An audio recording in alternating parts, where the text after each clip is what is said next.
Varicose wine సమస్యతో బాధపడుతున్నారు. Best చికిత్సను అందించే భారతదేశంలోని ఏకైక హాస్పిటల్ ఆవిస్. నమస్తే రమగారు. నమస్తే జయ. రమగారు, మనం లాస్ట్ టైం మర్యాద రామన్కి సంబంధించిన స్టోరీలు చెప్పుకున్నాం. సరైన తల్లి ఎవరని తీర్పు చెప్పిన స్టోరీ. అలాంటి స్టోరీస్ ఏమన్నా మర్యాద రామన్న స్టోరీస్ చెప్పుకుందామండి. ఎందుకంటే అందులో ఒక నీతి కూడా ఉంటుంది. పిల్లలకి చెప్తానికి, వాళ్ళు ఆలోచించటానికి, ఓ ఇలా చెయ్యాలి, ఇలా చేయకూడదు అని. సో సిరీస్లో వెళ్తున్నాం కాబట్టి మర్యాద రామన్లో ఒక స్టోరీ. మర్యాద రామన్న కథలు చెప్పబడింది ఎప్పుడంటే మనకంటే కొంచెం ఒక 2-3 తరాల ముందు. 2-3 తరాల ముందు కుల వృత్తులు ఉండేవి జయ. అవునండి. ఎవరి వృత్తి వాళ్ళు చేసుకునేవాళ్ళు. 2-3 అంటే మన ముత్తాతల నాడు అనుకుంటాం. మన తాతల నాడే ఉద్యోగాలు, చదువులు అవి వచ్చేసినాయి కదా. అంటే ఇంగ్లీష్ వాళ్ళు వచ్చేసరికి అంతకుముందు ఎవరి వృత్తి, ఇంగ్లీష్ వాళ్ళు వచ్చిన చాలా కాలం వరకు కూడా మన దగ్గర వృత్తులు ఉన్నాయి, కుల వృత్తులు ఉన్నాయి. అంటే ఇప్పుడు ఏ కులం వాళ్ళు ఆ పని చేసుకోవటం. మగవాడు సమర్థుడైన రైతు, బాగా చక్కగా వ్యవసాయం చేయగలిగేవాడు, గట్టిగా ఉంటే ఆడవాళ్ళు ఏదో ఇళ్లలో పనులు చేసుకుని పిల్ల జల్లాన్ని చూసుకుని భర్తకు అవసరమైనవే చేసేవాళ్ళు. అలా కాకుండా కొంచెం మెతకవాడు అనుకో, మగవాడు అంత సమర్థుడు కాదు. అప్పుడు ఆడవాళ్ళు కూడా ఏదో ఒక పని చేసుకోవాలి కదా. రైతుల ఇళ్లలో సాధారణంగా గొడ్లు ఉండేవి. ఎందుకంటే వీళ్ళకి ఎండుగడ్డి అవి ఉంటాయి. పచ్చిగడ్డి తెచ్చుకునేందుకు వనరు ఉంటుంది. రైతులు అంటే 4 ఎకరాలు, 3 ఎకరాలు, 2 ఎకరాలు, 1 ఎకరం ఏదో చిన్న పొలం ఉంటుంది కదా. జనుము గడ్డి అవి వేసుకునేవాళ్ళు. తర్వాత ఏమో మామూలుగా ఈ ఎండుగడ్డి పెట్టుకునేవాళ్ళు. ఏ నువ్వులో పండితే నువ్వులు నూనె పట్టించాక ఆ నువ్వు చెక్క తెచ్చి గొడ్లకు పెట్టుకునేవాళ్ళు. కొబ్బరి చెట్లు ఉంటే కొబ్బరి నూనె పట్టించుకుని కొబ్బరి చెక్క గొడ్లకు పెట్టుకునేవాళ్ళు. ఇప్పుడు వాటి కోసం వస్తువు కొనుక్కోవాల్సిన పని లేదు. అవన్నీ వనరుగా ఉండేవి. రైతు కుటుంబాల్లో సాధారణంగా గొడ్లు ఉండేవి అందరికీ. పాల వ్యాపారాలు ఉండేవి. పాల వ్యాపారానికి ఏముంది, వీళ్ళ దగ్గర పాలు ఉంటాయి. ఏదో 4 ఇళ్లలో తెలిసిన గొడ్లు లేని ఇళ్లలో తీసుకెళ్ళి పాలు పోసుకుని 10 పైసలు తెచ్చుకునేవాళ్ళు. అప్పట్లో పైసలే, రూపాయలు ఏం లేవు. లీటర్ రూపాయి కూడా ఉండేదో కాదో పాలు. అక్కడి నుంచి పాలు, పెరుగు, మజ్జిగ, వెన్న, నెయ్యి అన్నీ వరుసే కదా. దాని పాల ప్రోడక్ట్స్ అన్నీ స్వీట్లు అవి చేసి అమ్మిన రోజులు కాదవి. పాలతోటి స్వీట్ చేయటం మన ముందు తరాల జనాలకు అసలు తెలియదు.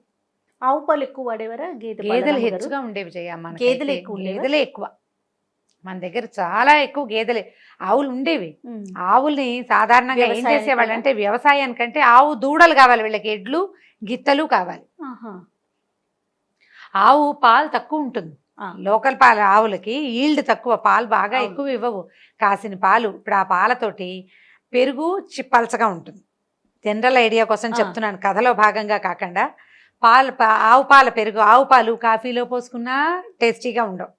మనకెందుకు పలచగా ఉంటాయి. మనం కాఫీ కలపాలంటే అంత బాగా డికాక్షన్ వేసి కాసినే ఆవు పాలు పోసుకోవాలి. పల్చదనం, చిక్కదనం ఉండదు పాలల్లో. చిక్కదనం ఉండదు. కలర్ కూడా ఎల్లోయిష్గా ఉంటుంది. పెరుగు పలచగా ఉంటుంది. తర్వాత ఏమో వెన్న తక్కువ వస్తుంది, తద్వారా నెయ్యి తక్కువ వస్తుంది, ఫ్యాట్స్ లేదు.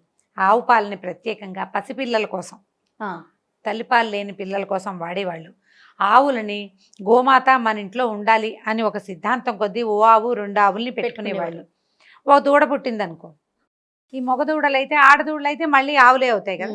మగ దూడలైతే అప్పుడప్పుడు దేవుళ్ళకి దండాలు మొక్కుకుని ఆంబోతుని చేసి వదిలిపెట్టేవాళ్ళు. ఒకటి ఎడ్లు చేసుకునేవాళ్ళు. ఆ ఎడ్లని వ్యవసాయానికి వాడుకునేవాళ్ళు. గీతలు, ఎడ్లు, బళ్ళకి. అప్పుడు మనకేముంది, ట్రాన్స్పోర్టేషన్ బళ్ళు కదా. ఆ బళ్ళకి ఆధారం ఏమిటంటే ఎడ్లు లేదా గిత్తలు. వాటికి ఆధారం ఆవు. కానీ ఆవుతోటి సంపాదన లేదు. రోజువారీ నెలసరి సంపాదన అవి ఉండేవి కాదు. ఎందుకంటే పాల వల్ల మనకు ఉపయోగం లేదు. గేదెల వల్ల ఉపయోగం ఉంటుంది. 2 గేదెలు ఉంటే శుభ్రమైన పాలు, 1 గ్లాసు పాలుంటే ఆ పెరుగు కనీసం ఇంటికి 10 మందికి సరిపడా మజ్జిగ అయిపోతుంది. చిక్కటి పెరుగు, బాగా చిక్కగా ఉంటాయి గేదె పాలు. అందుకని పిల్లలకి గేదె పాలు ఇచ్చేవాళ్ళు కాదు. అరుగుదలకు రాదు, బాగా ఎక్కువ ఫ్యాట్స్. అవును. దాని నుంచి వెన్న ఎక్కువ వస్తుంది, నెయ్యి ఎక్కువ వస్తుంది. ఈ 4 ప్రోడక్ట్లు, పాలు, పెరుగు, మజ్జిగ, వెన్న, నెయ్యి, 5 ప్రోడక్ట్లు చేసి అమ్ముకునేవాళ్ళు. ఈజీ కదా. సరే, అయితే ఇప్పుడు దాని బేస్డ్గా మనం కథ చెప్తున్నాం అనమాట. అయితే ఈ రైతుల ఇళ్లలో ఆడవాళ్ళు ఇవే కాదు, పిడకల వ్యాపారం కూడా చేసేవాళ్ళు. చెప్దాం అనుకున్నది. ఆ గేదె పేడైనా ఆవు పేడైనా ఏ పేడున్నా పర్వాలేదు, పిడకలు చేసుకోవడం. పిడకలు మనం వంట చేసుకోవడానికి మనకి యూజ్ అవుతాయి. ఎవరికైనా వంటకి అమ్ముకోవడానికి కూడా ఈజీ. అవును. పిడకల వ్యాపారం చాలా. పిడకలమ్మి, పాలమ్మి, పిడకలమ్మి అంటారు. ఈ 2 జంట పదాలు అనమాట. పాడి పంటలాగా పాలెమ్మో పిడకలమ్మో, ఇవి 2 పదాలు జంట. పుల్లలు పోయలే కదా. పిడకలు పెట్టుకుని పిడకలు పెట్టుకుంటే ఒక పిడక పెడితే చక్కగా చక్కచక్క మండుతుంది. మళ్ళీ ఆ పిడకని చాలా చేయొచ్చు పిడకతోటి. అది కూడా చెప్దాం, ఇన్ఫర్మేషన్ అన్నమాట ఇది. చెప్పండి. పిడకలతోటి అంటే జాగ్రత్తగా చేసుకుంటే మట్టి గట్టి లేకుండా కనుక పిడకలు చేసుకుంటే ఆ పిడకల కచ్చికల దానితోటి గిన్నెలు తోముకునే వాళ్ళు ఒకటి, పళ్ళు తోముకునే వాళ్ళు రెండోది, మూడోది ఈ పిడకలు ఉన్నాయా, ఈ పిడకల్ని ఈ బూడిదని పొలాల మీద చల్లేవాళ్ళు. ఆవు పేడ పిడకలతోటి పొలాల మీద మొక్కల మీద వచ్చే పురుగులు చచ్చిపోతాయి, ఓహో. గేదె పిడకలతోటి కాదు. అందుకని ఆవులు ఉంటే ఆవు పిడకలు ప్రత్యేకంగా చేసుకునేవాళ్ళు. ఆవు పిడకలు మనం రథసప్తమి నాడు పూజ చేసుకునేటప్పుడు పాలు పొంగించుకోవడానికి వాడుకుంటాం. ఆవు పిడకల పళ్ళుదోమ పొడి చాలా మంచిది, శ్రద్ధగా చేసేవాళ్ళు. ఇది ఆవు పిడక అని పక్కకు పెట్టుకునేవాళ్ళు జాగ్రత్తగా, గుర్తుగా కూడా. ఈ రెండు ఉపయోగాలు ఉండేవి. పిడకలు దాలి మీద కాగిన పాల రుచి, దానికి అమృతం కూడా సాటిరాదు. పాలు దాలి చేసే ఒక చిన్న, మనం ఇప్పుడు మొక్కలు పెట్టుకునే కుండీలు ఉన్నాయి చూడండి, ఇలా పొడుగాటి కుండీలు సోలార్లా కనపడతాయి. సోలార్లా కాకుండా ఇట్లా వెడల్పుగా విచ్చుకుని ఉండే కుండీలు వచ్చేవి. ఈ కుండీలో పిడకలు పేర్చేసి అంటిస్తారు, సన్నగా రాజుకుంటుంటే దాని మీద పాలకుండ పెడతారు. కుండ 1 గంటన్నర వదిలేసేయటమే, 2 గంటల పాటు. ఆ పిడకల మంటకి స్లోగా కాగి ఎర్రగా కట్టేది మీగడ. ఈ మీగడ తీసేసి పాలు తోడుపెట్టి మజ్జిగ పెరుగు అమ్మేసుకునేవాళ్ళు. ఈ మీగడ విడిగా తోడుపెట్టి కనుక వెన్న తీస్తే ఎక్సలెంట్ వెన్న. మనం ఇప్పుడు కూడా కుంపట్లు సరదా ఉంటే, నాకు చాలా కుంపటి సరదా. అసలు నన్ను అట్రాక్ట్ చేసే విషయాల్లో కుంపటి పొయ్యి, ఆ రెండు బాగా ఇష్టం నాకు. ఎక్కడైనా ఎవరైనా రోడ్డు మీద పొయ్యి వెలిగిస్తే నేను చాలాసేపు దాన్ని చూసి, నాకు చాలా ఇష్టం. కుంపటన్నా కూడా మహా ఇష్టం, నాకు ఫేవరెట్ థింగ్ అనమాట అది. అంటే నాకు మా ఊరి మీద ఉన్న అబ్సెషన్ ఆ 2 వస్తువుల్లో ఉండిపోయింది. వంగ మొక్కలు, పొట్లపాదులు, వాటిని చూసినా కూడా నాకు పువ్వుల మొక్కలు చూస్తే ఏం ఉత్సాహం రాదు, ఊరికే చూస్తాను. ఫోటో తీసుకుందామని ఉత్సాహం కూడా రాదు. కూరగాయ మొక్కలు చూస్తే మహా ఇష్టం నాకు. వంగ మొక్క, పొట్లపాదు రెండు సూపర్ ఫేవరెట్స్. వాటికి పెట్టేవాళ్ళు. ఈ పిడకని పొడి చేసేసి చల్లేస్తే పురుగులు రావు. దిష్టికి కూడా పిడక పెట్టేవాళ్ళు, దిష్టి తగలకుండా. అవునా? పిడకలు పెట్టేవాళ్ళు. ఇవి అయిపోయినాయి పాలు పేడ ఉపయోగాలన్నీ చెప్పేసాం. పిడక ఉపయోగాలు కథలోకి వద్దాం. అయితే ఈ ఆవు పాలు, గేదెల పాలు తీసి పాడి వాడుకునే కుటుంబాలు కొన్ని ఒక ఊళ్ళో ఉండేవి. అయితే ఇద్దరు పక్కన సుబ్బమ్మ, రామమ్మ అని 2 ఇళ్ల వాళ్ళు ఉండేవాళ్ళు పక్క పక్కన. ఈ సుబ్బమ్మకి 3-4 పిల్లలు ఉన్నారు, రామమ్మకి 5-6 పిల్లలు. రామమ్మ గారి ఇంట్లో 3 అంటే 3 గేదెలు ఉన్నాయి. సుబ్బమ్మ గారికి ఒక 15 గేదెలని. ఆవిడ పుట్టింటి నుంచి కూడా గేదెలు తోలేరు, బోల్డ్ గేదెలు. సరే, ఇద్దరు కలిసి ఏం చేసేవాళ్ళు, జాగ్రత్తగా పాలు వ్యాపారం చేసుకునేవాళ్ళు. ఆవిడ దారిని ఆవిడే, ఈవిడ దారిని ఈవిడే చేసుకునేది. అయితే పక్కింటి వాళ్ళు, ఇంటి పక్క వాళ్ళు. అయితే ఒకసారట సుబ్బమ్మ గారింటికి చుట్టాలు వచ్చారు చాలా మంది. వియ్యాల వారు, పెళ్లి వాళ్ళు ఎవరో వచ్చారు. వస్తే రామని, ఏమే రామి, నాకు నెయ్యి నిండుకుంది ఇంట్లో, తోడెట్టాను, అది ఎప్పటికి రావాలి, ఇంకా 3 రోజులు అయితే కానీ నెయ్యి తేలదు, కొద్దిగానే వెన్నుంది, కాస్త 4 సోళ్ళలు నెయ్యి అప్పివ్వమని అడిగింది. 4 సోళ్ళు అంటే గ్లాసు, 4 గ్లాసులు, 1/2 లీటర్ పైనే ఉంటుంది. సోలుడు అంటే 1/2 పైన, అరకి తక్కువ. 4 సోళ్ళలు ఇవ్వమంది. ఇవ్వమనేసరికల్లా ఈవిడ దగ్గర నిజానికి 3 గేదెలే ఉన్నాయి. 10 గేదెలు ఉన్న ఆవిడకి నెయ్యి అవసరమైంది, 3 గేదెలు ఆవిడ నెయ్యి అప్పించింది. 4 సోళ్ళల నెయ్యి వాడుకున్నారు. వచ్చిన పెళ్లి వాళ్ళకి ఏదో అప్పచ్చులు, అరిసెలు, గిరిసెలు చేసి పెట్టారు. పండగ వెళ్ళిపోయింది. వాళ్ళతో ఏదో పెళ్లి సంబంధం మాట్లాడుకున్నారు. నిశ్చార్థం అయిపోయింది, పెళ్ళి అయిపోయింది. అన్ని హడావిళ్ళు, వీళ్ళింటో ఉన్న హడావిడంతా అయిపోయింది. సరే, ఈ రామమ్మ గారు, సరే ఈ పెళ్లి హడావిడి ఉంది కదా, నెయ్యి ఎక్కడికి పోతుందిలే, 4 రోజులు పోయాక నెయ్యి ఇస్తుందని ఈవిడ ఊరుకుంది. ఇంతలో ఏమైందంటే రామమ్మ గారు అల్లుడు గారింట్లో పెళ్ళి వచ్చింది. వాళ్ళు ఇక్కడి నుంచి నెయ్యి గియ్యి పంపించమని అల్లుడు గారింటి నుంచి ఈవిడ, మామూలుగా అల్లుళ్ళ దగ్గర నుంచి వస్తే పంపించాలి కదా. ఈవిడ వాళ్ళు అడిగిన లెక్కకు చూసుకుంటే తన దగ్గర కొద్దిగా తక్కువగా ఉంది నెయ్యి. సరే, ఉన్న నెయ్యి అంతా అప్పుడు జమ చేసింది ఒక 4 రోజులు. చివరి రోజున ఏం చేసిందంటే, ఈ నెయ్యి పంపించే రోజున, సుబ్బమ్మక్క 4 సోళ్ళలు నెయ్యి ఇచ్చేస్తావా అంది. అంటే కావాలంటే తీసుకో. 4 సోళ్ళలు నెయ్యి కొలిచింది, గిన్నెలో పోసింది. గిన్నెలో పోసింది. ఈ గిన్నె చేత్తో పూసుకుంటే, నీకు నాకు బాకీ చెల్లు అంది రామమ్మ గారు. సుబ్బమ్మ గారు, ఏం బాకీ, ఇప్పుడేగా ఇస్తున్నాను, అప్పుడే ఎక్కడ బాకీ చెల్లు అంది. అది కాదు సుబ్బమ్మక్క, నువ్వు ఇదివరకు తీసుకున్నావు కదా, పిల్ల పెళ్లి నిశ్చార్థానికి ముందు మీ ఇంటికి చుట్టాలు వచ్చారు, వియ్యాల వారు వచ్చారు, పండగ చేసావు, అప్పుడు తీసుకున్నావు కదా, ఆ బాకీ ఇవాళ నువ్వు తీరుస్తున్నావు అంది. నేను ఎప్పుడు తీసుకున్నాను నీ దగ్గర, నేనేనాడు నీ దగ్గర నెయ్యి తీసుకోలేదు, బాగున్నావే, నువ్వు ఇప్పుడు అప్పు కడిగావు, మీ అల్లుడు గారి ఇంట్లో పెళ్ళి కావాలన్నావు, నీకు 4 సార్లు నెయ్యి అడిగావు, నేను అప్పిస్తున్నా, నువ్వు నాకు తీర్చాలి, నేను నీకు తీర్చడం ఏమిటంది.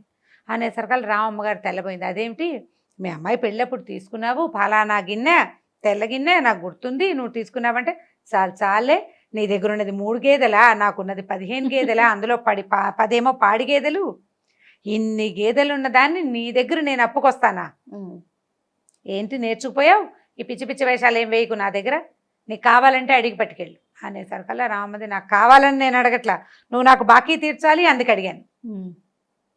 నువ్వు ఈ బాకీ తీరుస్తావన్న దీంతోటే నేను నా దగ్గర ఉన్న కొంత నెయ్యి ఎవరికో ఇచ్చేసుకున్నాను కూడా, లేకపోతే నిన్ను అడగాల్సిన అవసరమే లేదు నాకు, నేనే ఏర్పరచుకునేదాన్ని. నీ దగ్గర బాకీ ఉంది 4 సార్లు, అందుకు నేను నీకోసం ఆగాను అనేసరికల్లా ఈవిడ ఒప్పుకోలేదు. ఈ సుబ్బమ్మ గారు, నేను నీ దగ్గర తీసుకోలేదు, నువ్వు ఇచ్చిందే నాకు గుర్తులేదు, అసలు నాకు 15 గేదెలు ఉంటే నేను నీ దగ్గరికి ఎందుకు వస్తాను? పోనీ ఎవరినైనా పట్టరా సాక్ష్యం అంటే, పక్కపక్క ఇళ్ళ వాళ్ళు నెయ్యప్పు తీసుకోవడానికి సాక్ష్యం తెచ్చుకుంటారా ఎప్పుడైనా? అడిగేసరికల్లా ఈవిడ ఏం చేసింది, ఆయన ఎతికింది అక్కడ పెట్టేసి వచ్చేసింది. వచ్చేసరికల్లా వచ్చేసి ఏం చేయాలో తెలియలేదు. ఈ సుబ్బమ్మ గారు మాత్రం గట్టి గట్టిగా పెద్ద పెద్ద గొంతు పెట్టుకుని బయటకు వచ్చి నుంచుని నడిచింది. రామికి ఎన్ని తెలివితేటలు, నన్ను అప్పడగటానికి వచ్చి నీ బాకీ చెల్లంటోంది, దీని తెలివితేటలు, దీని బోడి 3 గేదెలు దీని దగ్గర ఉన్నవి అని గట్టి గట్టిగా వచ్చేసరికల్ చుట్టుపక్కల జనం అంతా చేరాడు. చేరేసరికల్ అదేంటి రామమ్మ ఒక జోలికి వెళ్ళే మనిషి కాదు, ఏం జరిగింది అసలు ఏంటంటే, కొంతమంది పోయారు రామమ్మ గారింటికి. అమ్మాయి ఆవిడ చెప్పదలుచుకోవాలని నిజానికి ఊరుకుందాం అనుకుంది, ఈ పక్కనున్న గోల ఊరుకోనివ్వల. వాళ్ళంతా పోయి అడిగేసరికల్లా ఫలానా రోజున ఫలానా గిన్నెతోటి సుబ్బమ్మ అక్కకి నేను ఇచ్చాను నెయ్యి అనేసరికల్లా ఎవరెవరా నాకెందుకు ఇస్తుందని ఈవిడ, నాకు 15 గేదెలు ఉన్నాయి పాట ఉంది కదా, ఈ పాట పాడింది ఈవిడ. అవునమ్మా ఆవిడకి 15 గేదెలు ఉంటే 3 గేదెలు దాన్ని నీ దగ్గర ఎందుకు తీసుకుంటుంది నువ్వు అని వీళ్ళల్లో రామమ్మ కూడా అబద్ధం చెప్తోందేమో, ఇవాళ రేపు నమ్మేలాగా లేవు, ఏదో మెతకదనుకున్నావు అని వాళ్ళు 2-3 ఈవిడ మొహానే అనేశారు. అనేసరికి ఈ రామమ్మ గారికి కష్టంతో వచ్చింది. ఆ నేతి టిఫిన్ అల్లుడు గారింటికి పంపించింది.